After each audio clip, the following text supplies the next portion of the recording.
اگر آپ چینل پر پہلی بار آئے ہیں تو ابھی سبسکرائب کر کے بیل آئیکن پریس کریں اور رہیں باخبر۔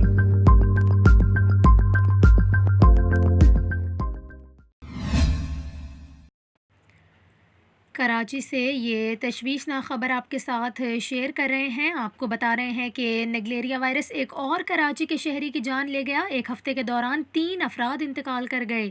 آپ کو بتائیں، ترجمان محکمہ صحت سندھ کے مطابق کراچی میں گزشتہ ایک ہفتے کے دوران نگلیریا وائرس کے باعث ایک خاتون اور 2 مردوں کا انتقال ہو گیا۔ ترجمان محکمہ صحت کا یہ کہنا ہے کہ انتقال کر جانے والی 32 سالہ مریضہ میں 24 مئی کو نگلیریا وائرس کی تصدیق ہوئی تھی۔ آپ کو اس کے ساتھ ساتھ یہ بھی بتائیں کہ ترجمان محکمہ صحت سندھ کا یہ کہنا ہے، خاتون قیوم آباد کورنگی کی رہائشی تھیں جو گلشن اقبال میں واقع نجی ہسپتال میں اپنی والدہ کی تیمارداری کر رہی تھیں۔ انہوں نے ہسپتال میں وضو کیا، جس کے بعد شام کو طبیعت خراب ہو گئی۔ آپ کو بتائیں، خاتون کو جناح ہسپتال لے جایا گیا جہاں نگلیریا وائرس کی تصدیق ہوئی۔